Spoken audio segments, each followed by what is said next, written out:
Hi, welcome to Tik Toks Talk. I'm Dr. Watson. This is Dr. Barney. We talk about everything and nothing pertaining to medicine. And today we're going to talk about how we got into medicine. Let's go. So I think I want you to start out, bub. Okay, unlike her, who always knew she was going to be a doctor, I had no idea that I could become a doctor. The only doctors that I knew, and I'm not saying she knew doctors as friends in the past, was doctors that I had seen. And so my plan was always to join the military. So I figured I'd join the military, I'd get a Dodge Challenger. Don't they give those? I think you automatically get one you get in the military, or that's just what every military person buys. And before going to medical school, I owned a gym and I was involved in bodybuilding. So I did 5 bodybuilding contests. So I started at a community college and I started doing well. And I decided, okay, maybe I'll just do this college thing for a while. And my dad, before he went to prison, which is a whole nother episode, he was a clinical psychologist. So I had my bachelor's in psychology, so that was my goal. And I met with a pre-med advisor when I got accepted into chiropractic school. So I figured I'd apply to chiropractic school, and I applied to Northwestern, which is like 5 minutes from the Mall of America. So And you wanted to be chiropractor because you always wanted to be doctor. It was I the was- doctor part, right? Yes. So after I started doing well in college, I was like, hey, I want to be a doctor. And if I don't become a doctor, I'm going to change my first name from Joseph to Doctor. So people will always call me Dr. Varney. So I applied to Northwestern. And when I went, it was the weirdest interview, right?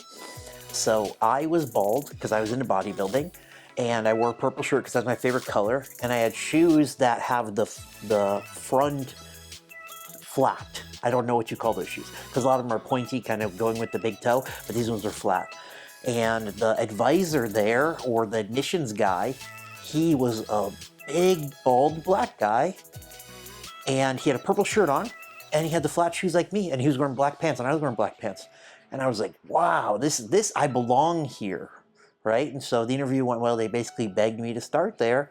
And when I was driving home, my dad said, you should really try for medical school. And my birthday was about 5 days later. And on the birthday cake they got a Publix cake. And it was just a script, like a pill bottle. Publix cakes, though. I know, I love Publix cakes. Publix, everything's more expensive except their deals. That's why we shop there. We always shop there, which kills me. As a coupon lady, which I'm very happy to self-identify as. I'm a Walmarter and a Sam's Clubber. She's a Publixer and a Whole Foodser and a Sproutser. I will be a Walmart if I get the coupons. I'm a coupon girl. That's what it is. Those rollbacks at Walmart, they're few and far between, but everything is about half the price. You guys know this. So I got the cake and I met with the pre-med advisor, and the pre-med advisor said there's 5 things you need to go to medical school. You need your GPA, you need the MCAT, you need research, you need volunteer hours and clinical experience. So I immediately, after meeting with him, I was like, okay, I have some of those. I haven't really studied for the MCAT, of course not. My GPA was good. Why? Why was my GPA so good? Because it was a psych. It was a psych degree. He suggested that I change my degree from psych to biology, which I did. So I ended up with 2 bachelors, which, as you guys know, is worthless. A bachelor's degree is worthless now. So I got 2 pieces of paper that you can freaking, for kindling. The school only sent me 1 degree, though. That was the thing. They sent me 1 degree for 2 degrees. It was a bachelor's of science. And I was like, and I called them. I was like, I need another degree. So I have 1 of them framed, but I have 2 somewhere. But In the stratosphere. yeah, somewhere in the abyss. But then I was like, okay, I need clinical experience. So when I was driving home after meeting with him, I stopped at the nursing facility close to the town I lived in. It was the Iron County Medical Care Facility, and I applied, and I got a job immediately, and they trained me to be a CNA, so I was a CNA for 3 years. Mm-hmm. And the MCAT was a disaster.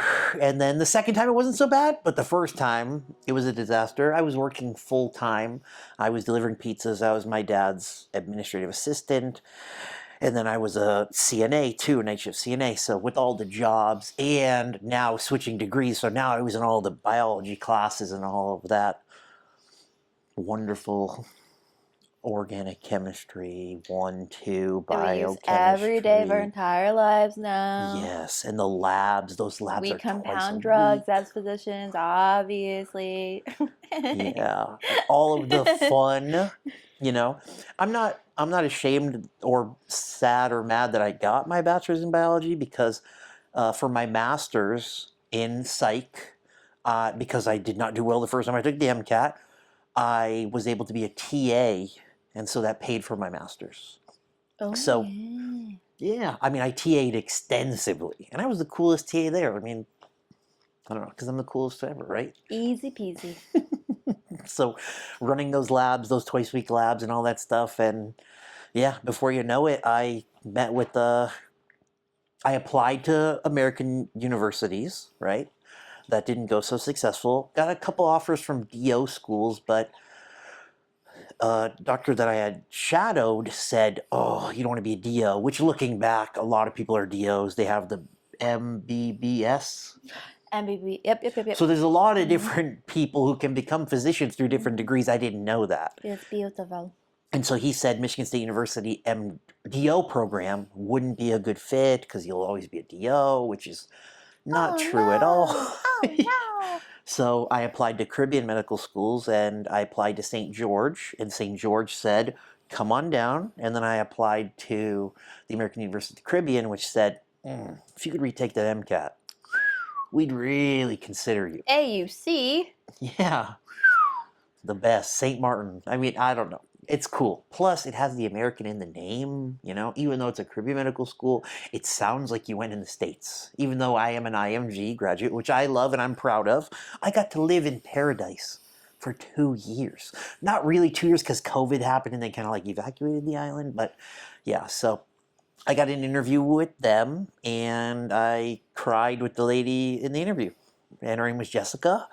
And I was talking to her and I said, "I'm the Brett Favre of medicine." And this was totally unscripted. I said, I don't know who that is, but he was a Hall of Fame quarterback for the Green Bay Packers. And I lived in Michigan, so, you know, Brett Favre was kind of a big name. And I didn't know that she didn't know who Brett Favre was either. I said, he threw the most touchdowns in NFL history, but he also threw the most interceptions. And I promise you that I'm going to mess up. I'm going to mess up a lot. But when it's on the line, the patients are always going to be glad that I'm their doctor. And I'll never quit on my patients, just like Brett Favre never quit on the Packers, no matter how far the score was. And so it'll always be fun. And I told the lady too, I said exactly this. I told this when I applied to residency. When people see my name on the schedule, they're going to be excited that they're at work because they know it's going to be a fun day. So that's kind of my journey into medicine in a nutshell. And yeah, it's been a long road. I graduated high school in 2012. It's 2024 now, almost 2025, and I still confuse it and piss off our program by saying the students, because I still feel like a student. They're paying us to learn, even though we are physicians. So happens. on to your journey. How did it go for you? How'd it go for me? Can you grab me a puppy? Yeah, I can grab you a puppy. So he's grabbed me a puppy. So not like Mia will probably show up. We got a little peppermint here on my lap. The peppermint gave birth to the little babies. This is little Thickums. We love her with all of our hearts. This is Thickums. She just opened her eyes yesterday. She's the sweetest and the cutest and the most wonderful. And she's We will be thick, keeping her because she's wonderful. like Madagascar. And there are 3 other puppies. And they're wonderful. And they will go to great homes. Anyways, so I need to go to the mic. She has something to say. Thickums has something to say. Talk. She's grabbing the mic. Anyways, medicine for me. So I remember the first thing I ever wanted to be was a model because I was like baby dyslexic. What's a and model? I wanted to be a model because my mom was so pretty. Because my mom was the most beautiful person I ever met. My auntie too. They are so pretty. And I was like, they can be models. I want to be a model. But I said I want to be. I wrote it down in a journal. Maybe I'll find it one day. But like that was the first thing I remember. As a kiddo, the first thing I remember as an adult, looking back at my childhood, like just seeing like the little journals I would write, said, I want to be a model, okay? And then after that, it was all healthcare. So like from the age of 7 to whatever, I never thought about anything but healthcare. The second thing I wanted to be was a mermaid psychiatrist. So I knew logically I'm not a mermaid. I can't be a mermaid. But I feel like no one cares about their problems, you know? People don't care about mermaids, and that upset me. So I was like, I'm gonna be a mermaid psychologist or psychiatrist. And I don't know how many years it lasted, but it was a genuine dream of mine. Just for context here, we live in Spring Hill, Florida, and we live 10 minutes now from a mermaid sanctuary. Or whatever it is called. There are actually mermaids. Wikiwachi. Wikiwachi. They're the only show. You know, Elvis Presley came to see that show, though. Elvis Presley was there. I think maybe John F. Kennedy was there. There were a lot of people that were there. A lot of really famous people showed up to see those mermaids. I haven't seen them yet, but she's going to be doing counseling on them at some point. Sure. Yeah, maybe I will achieve my goal as a 5-year-old. You're living beneath yourself now as a doctor. I mean, it was a realistic goal. It seemed unrealistic, but now it's realistic because we do have mermaid shows. And she wrote it down. So you're I wrote it 90% I gonna wanted accomplish to that be goal a if you write it mermaid. down. I wanted to be a model and a mermaid therapist, okay? But anyways, what I'm trying to get at is that before I wanted to be a model, when I was a dyslexic little baby, I wanted to do healthcare always. So after wanting to be a mermaid psychiatrist, it was a pediatric nurse, and then after that, it was a doctor.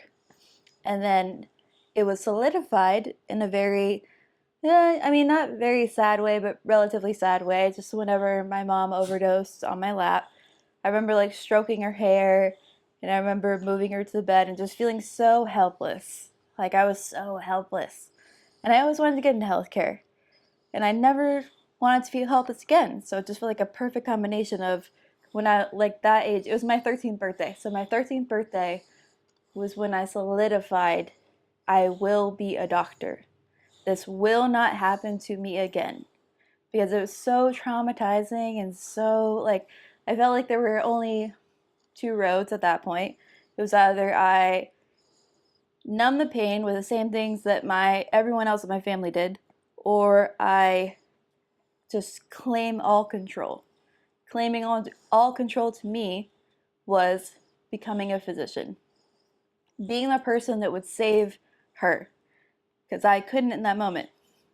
She lived, thank God, because also in that moment her roommate was also doing the same drugs, and she convinced me that I shouldn't call the police or whatever. You know, I was young, I didn't understand what was happening.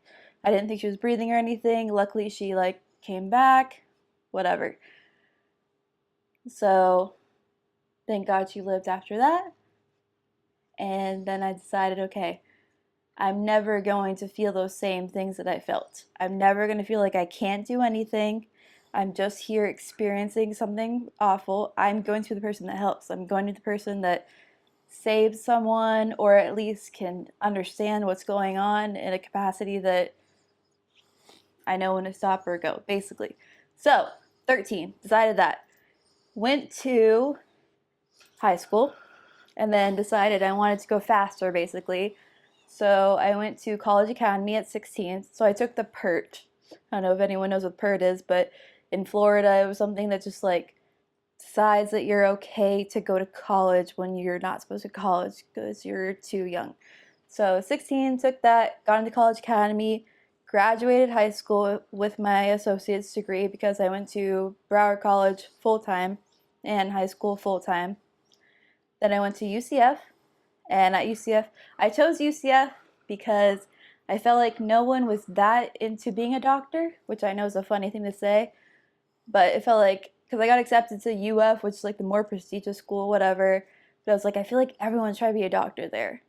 So at UCF, it felt like everyone had, it's the second or first largest school in the nation, and everyone was trying to be in hospitality, so they're trying to work at Disney, they're trying to be a nurse. A lot of them wanted to be a nurse. And she has worked at Disney.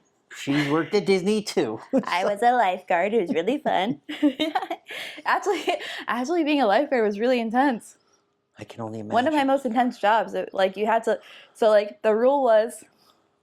So I was working at Arts of Adventure or something like that, and you had to You had to go back and forth. So I had a certain post, I guess you would say, a certain post. It was this many feet. You had to go back and forth through this many feet within 10 seconds.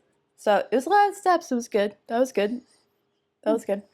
I was really blonde too because I have photo bleaching in my family. So I was in the sun, so my hair was really blonde. I can barely swim, and I never leave my floaty because I always like to just float in the pool on my big floaty. So she could swim under the tip. My shoulders get sore swimming too, so I try to avoid it as much as humanly possible. It's just like the best exercise. It's anaerobic. It's anaerobic exercise. So your body's just doing it. She refuses to jog, and I refuse to swim. So we work through that as we can. Yes.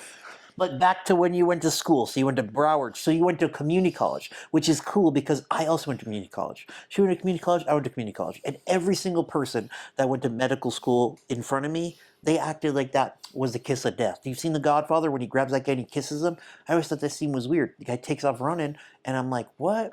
They're like, oh, that's the kiss of death. Oh, you went to community college? You're never going to get into medical school. But here we are.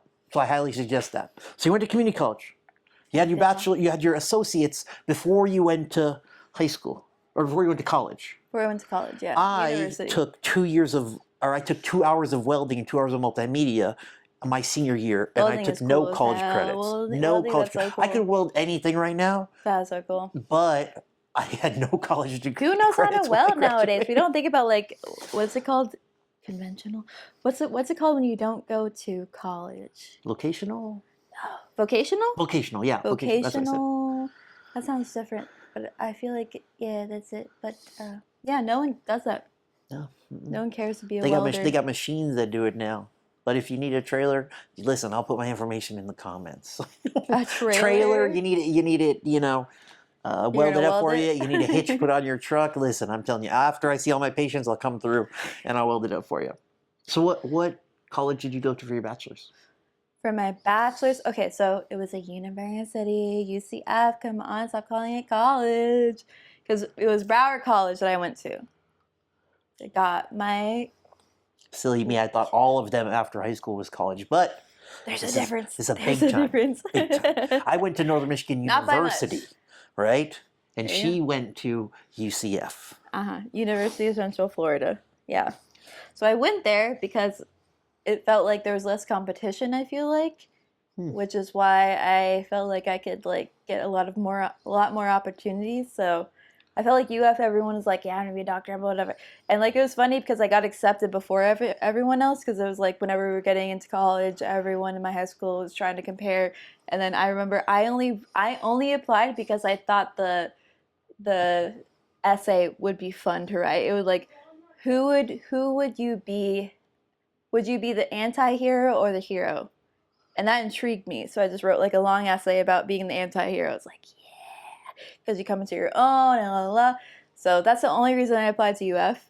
And then I got in. A lot of my friends didn't get in, and I was like, okay, my bad. But anyways, chose UCF because I felt like I would get a lot of opportunities, and I did because I sought them.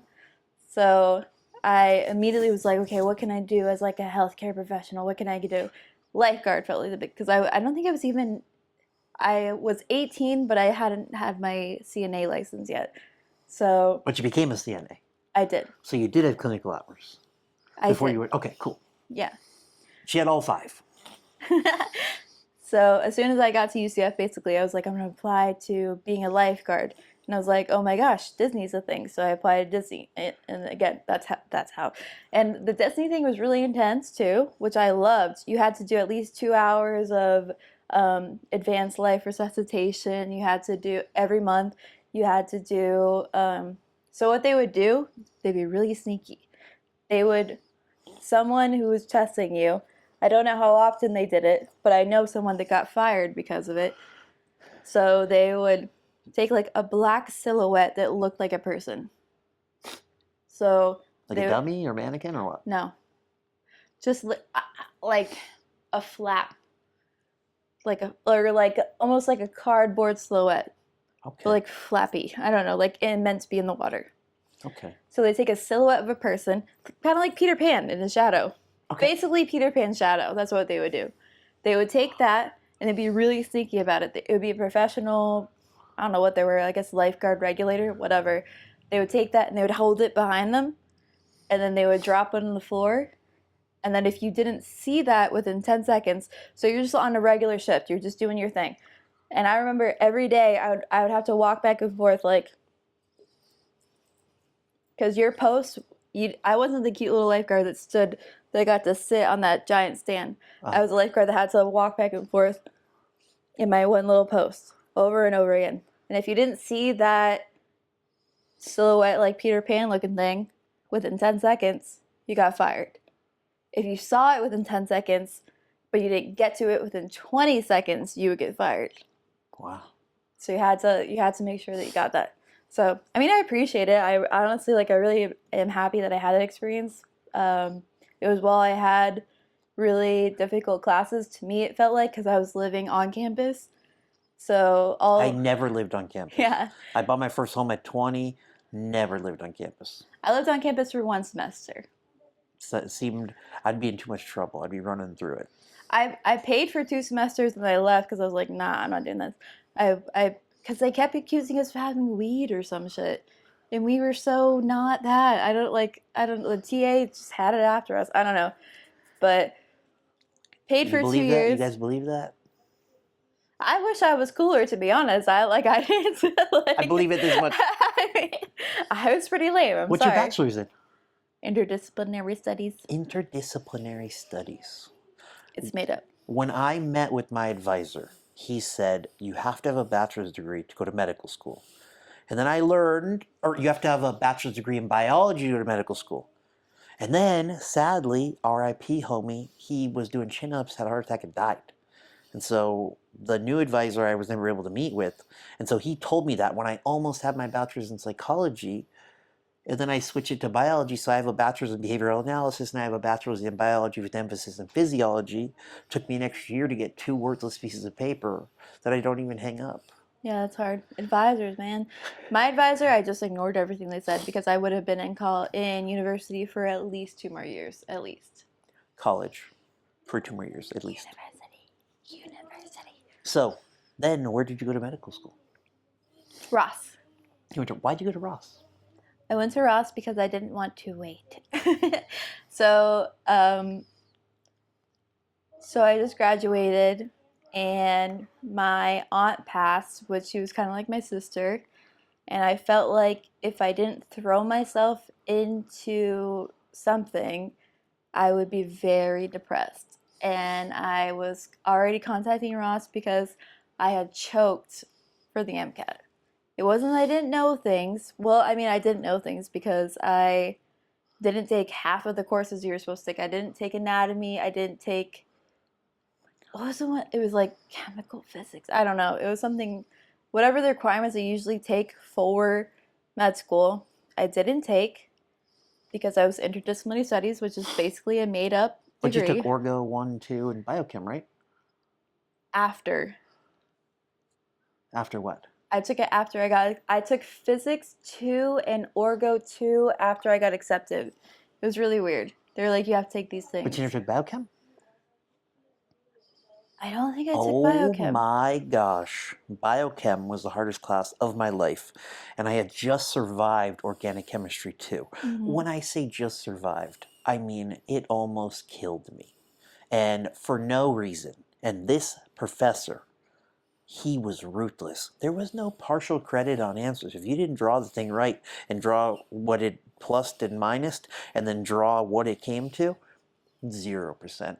And so I'd sit there in the library with my one friend Ryan, and I called it Orgo Eyes to be all bloodshot. People are like, you smoking weed? I'm like, I never smoked weed a day in my life. I'm studying Orgo. You can't blink on this stuff.